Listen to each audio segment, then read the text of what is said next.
Welcome to Caregiver SOS On Air, presented by the WellMed Charitable Foundation, with nationally known gerontologist Carol Zernial and award-winning veteran broadcaster Ron Aaron.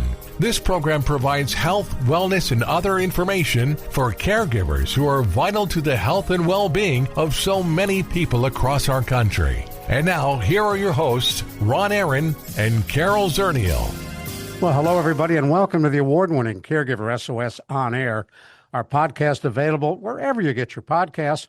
We're also on the radio in several cities in Texas and Florida as well. We come to you every week with a look at a variety of issues, both medical, mental, and health and welfare that affect caregivers and caregiving.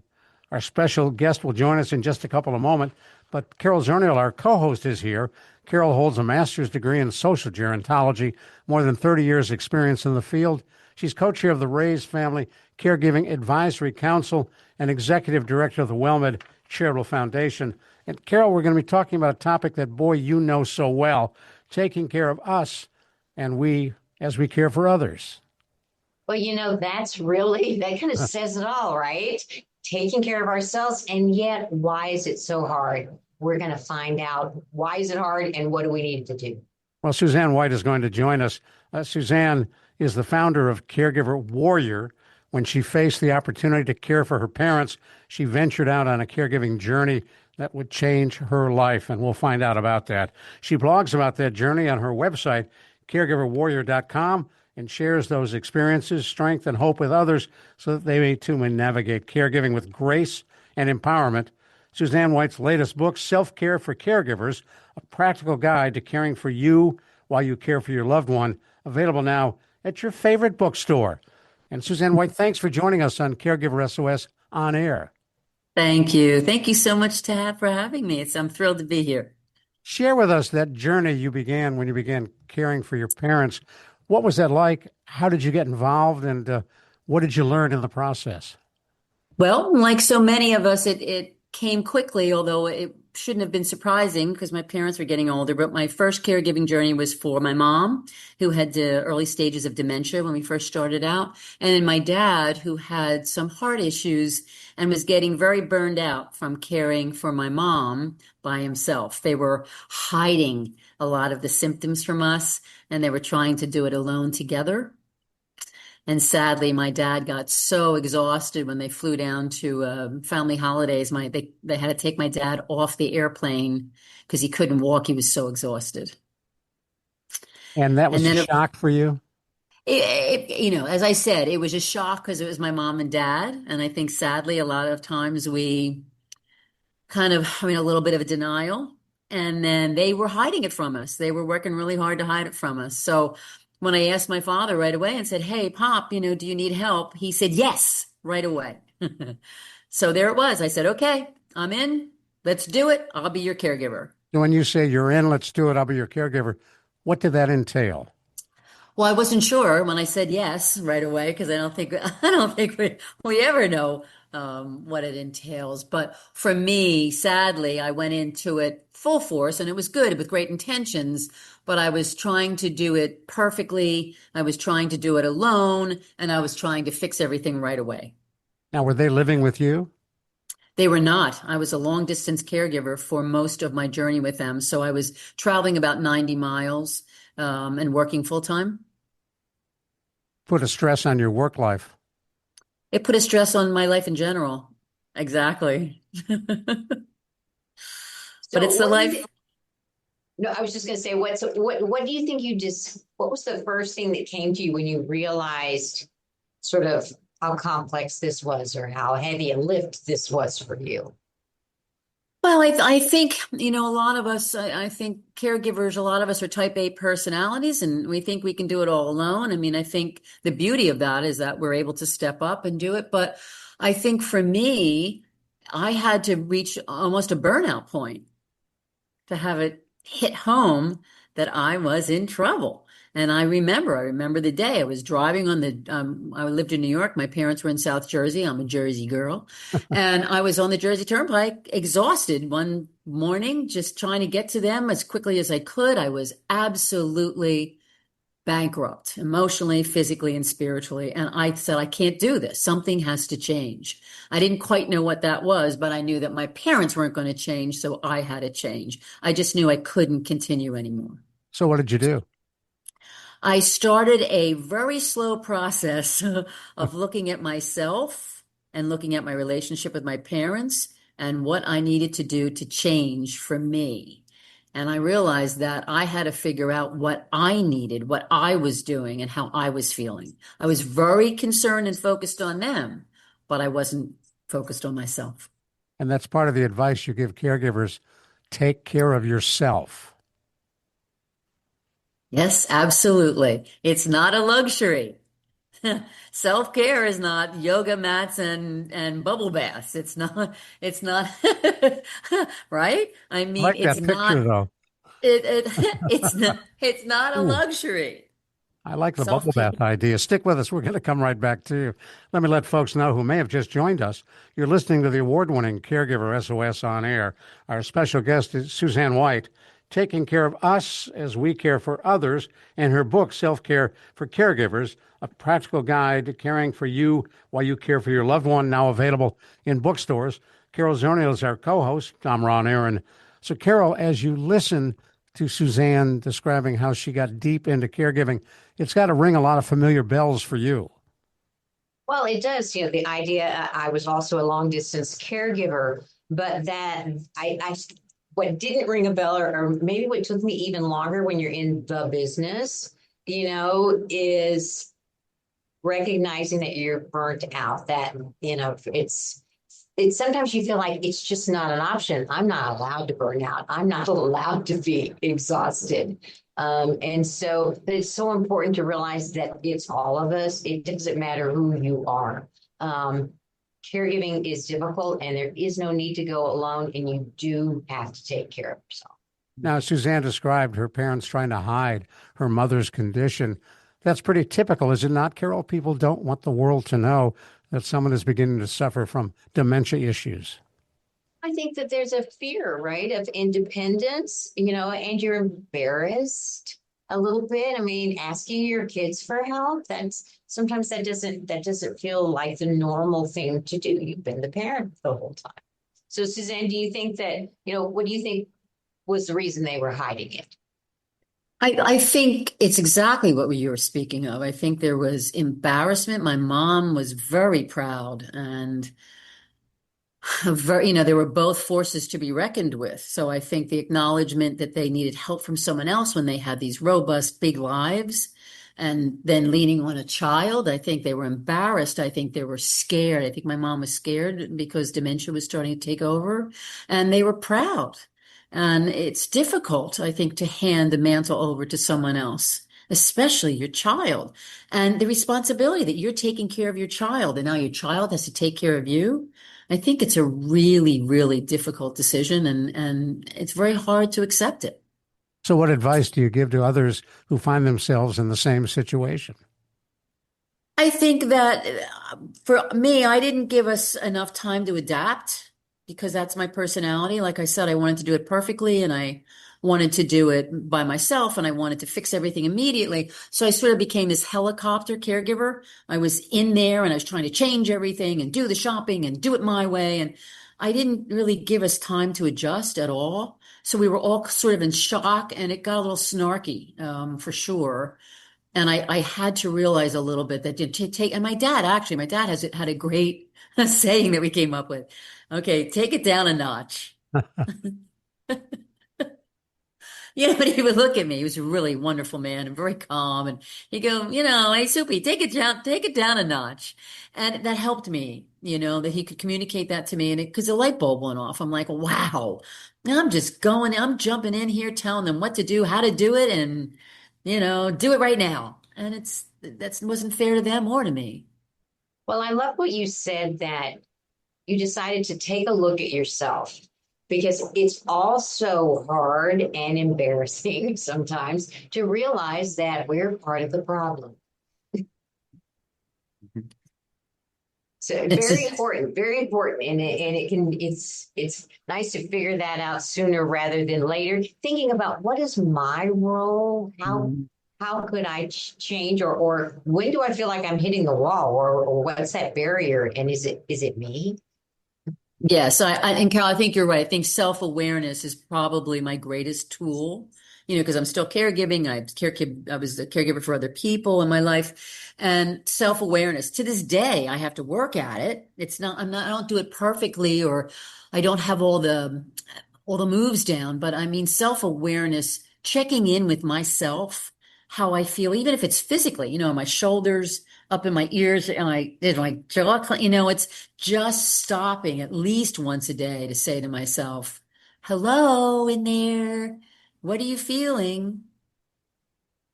I think it's really important, and it gives me a minute to pause and just and I might not have the answers, but at least I'm aware, and at least I'm aware of what I'm doing and what I'm saying. Now, you had mentioned that your dad was exhausted, suffering from some cardiac issues while your mom was struggling with dementia. When you got involved, did you see improvement in your dad? Yes, I saw a lot of improvement just in general. I think You he took felt a some of the burden off his shoulders. I believe so. I took a tremendous I took a tremendous burden, I think. And I think he felt like he wasn't alone anymore. Right. So that helped him. I think he felt relief. He was very stoic, my dad. My dad was a World War II bombardier pilot hero. So, I mean, that generation didn't talk too much or let on too much about what was going on with them. But I mean, we got to know each other even better, and he was a good communicator, and I'm a good communicator, I hope. So we were able to, he really did tell me he was very appreciative, and we were able to work together to talk about his issues and my mom's. And how did you begin speaking about these topics? We'll find out in just a moment. For those of you who just joined us, you're listening to the award-winning Caregiver SOS On Air, our podcast available wherever you get your podcast. Carol Zernial, our co-host, is here. I'm Ron Aaron. We'll talk more about the issues involving taking care of yourself and caring for others.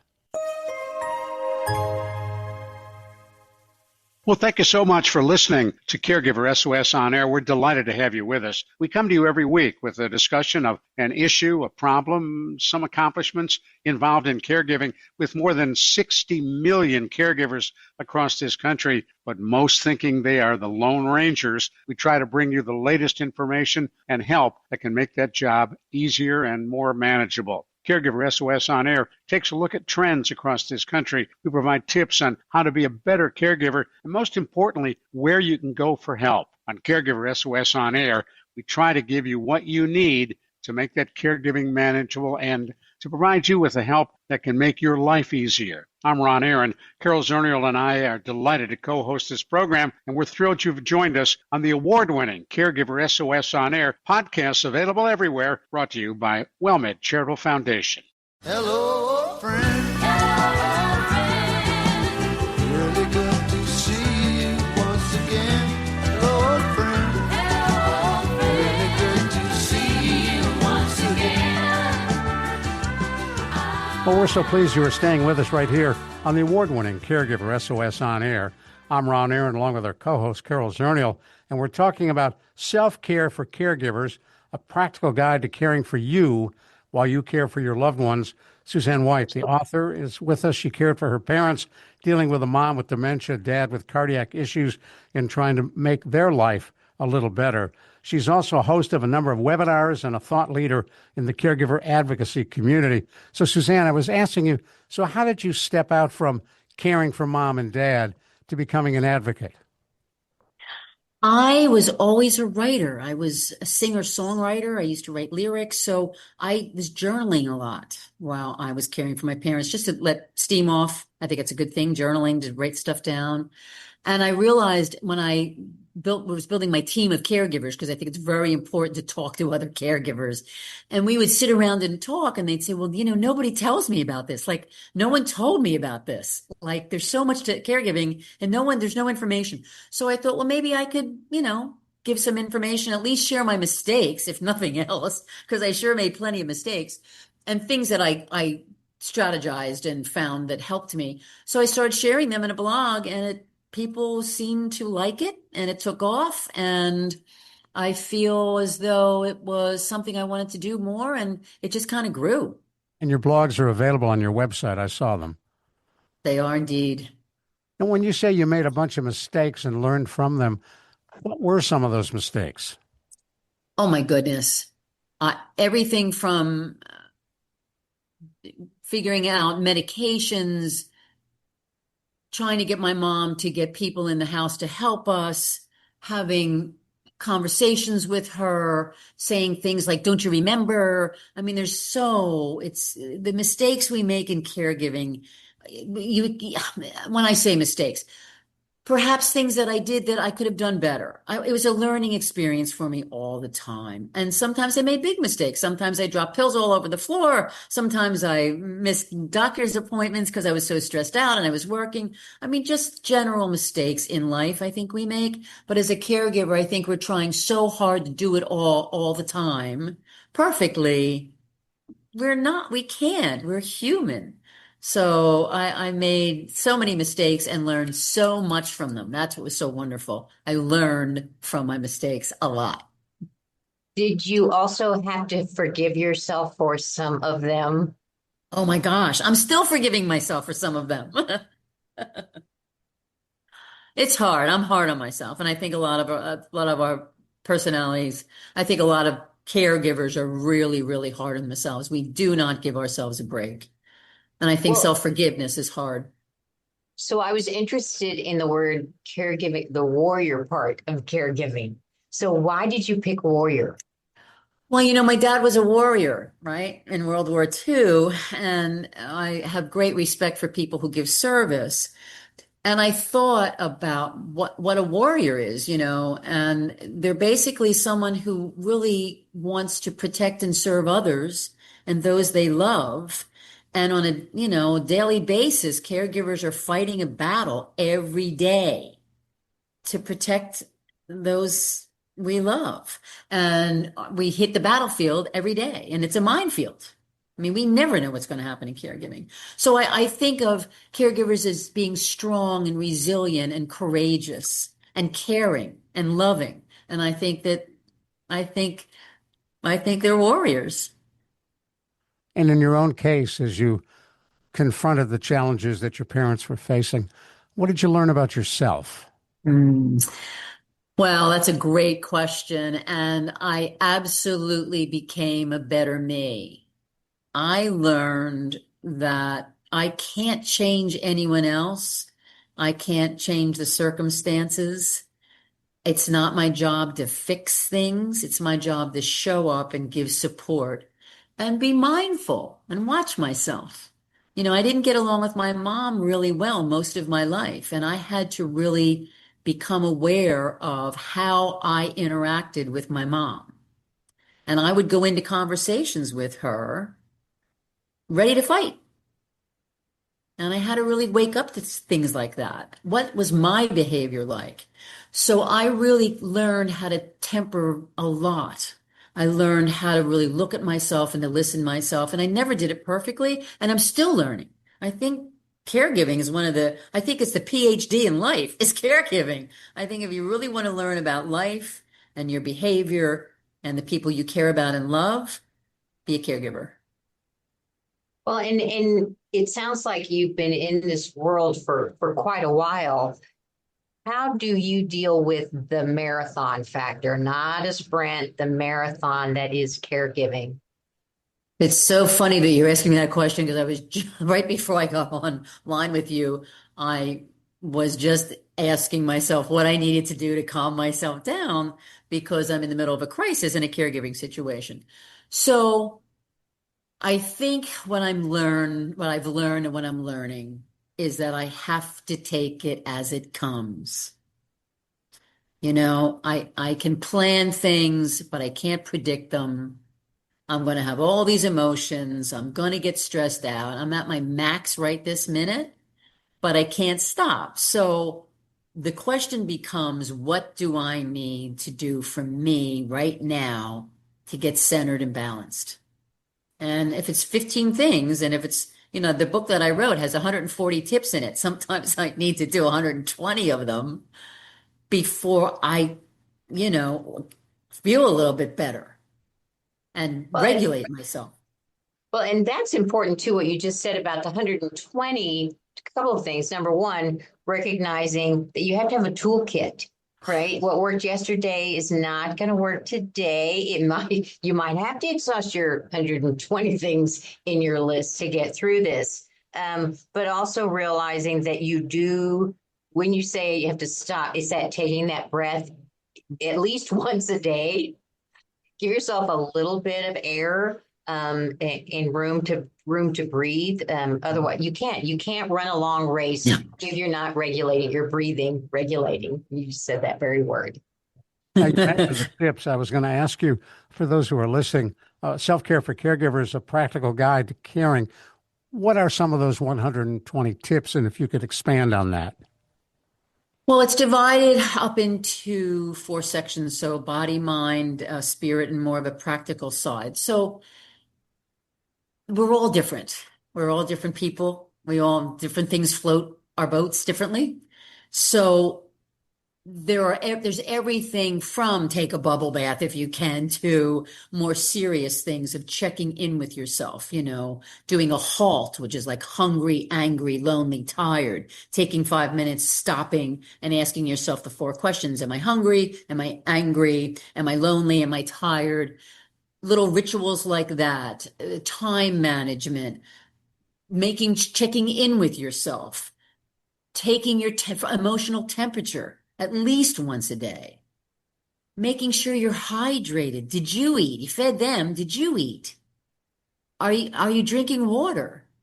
Are you leaving the room when you can and you feel safe to get out? Are you breathing? I mean, some of us, we just don't even realize how shallow our breath is. So it's all these combination of little things we can do for ourselves that I try to drive home that we deserve to do. You were talking about running a sprint as opposed to a marathon. Marathon runners get in shape. They eat right. They make sure they're rested. They exercise. They check in with themselves. There's a new thing in sports now, gut check. And that's sort of what we need to do and how we need to take care of ourselves. And there's tips like that in the book, and it helps me stay in shape. And what feedback are you getting from readers? Well, the thing that the thing that's most wonderful about it is that there's a tip on a page. So you don't have to read the whole book, because who has time? What caregiver has time to read a book, really? I mean, hopefully we can, but you can go to one page and get one tip at a time. And there's an index. So if you're saying, oh my gosh, I'm really burnt out, what can I do right now? There's a little tip there that you can read very, very, very quickly. Well, I also noted that you do mention there's an audio book version as well, because sometimes you can't sit and read, but you can keep cooking and listen. You can keep cleaning and cooking and shopping and refilling and administering water and making sure that the house isn't on fire. Now, you mentioned you're in the midst of a caregiving crisis. Are your folks still here? No, my folks are not here. I lost them years ago. Yeah. I'm sorry. So I help. Thank you. It was very interesting because, they talk about their bond. My dad died in July and my mom died 7 weeks later. So they died within 7 weeks of each other. And I think my mom died of a broken heart. Oh, that's tough. That's tough. How did you deal with their death? Well, I think grief is an interesting companion. I think for me personally, I joined a bereavement group. I'm a big believer in support, building teams, getting therapy if you can, joining groups. So I actually found a very nice bereavement group that was wonderful. And it just sort of helped soothe me. And I think grief is a long-term companion. I think it's something that we will come up and I think we work through it and I think we heal and I think they stay with us through our grief. Carol, we have about 30 seconds. Final comment? Well, I'd like to ask Susanne again, what's the name of the book and where do people find it? My book is Self-Care for Caregivers, and it is available on Amazon and your favorite bookstores. I love it. Thank you so much. For Carol Zernial, I'm Ron Aaron. Thank you to our special guest, Susanne White. Self-Care for Caregivers, a practical guide to caring for you while you care for your loved one, available at your friendly neighborhood bookstore. Thanks for joining us. We'll talk again soon on Caregiver SOS On Air. The executive producer for Caregiver SOS On Air is Daniel Calderon. The producer is Sharice Pendleton. And the associate producer is Catherine Oglesby. We'll see you next week on Caregiver SOS On Air. You've been listening to Caregiver SOS On Air, an exclusive presentation of the WellMed Charitable Foundation. We welcome emails with suggestions and comments on this program at radio@wellmed.net. Join co-hosts Carol Zernial and Ron Aaron next week for more on caregiving, improving the health and well-being of caregivers and their care recipients everywhere. For more on caregiving and podcasts of our programs, visit caregiversos.org.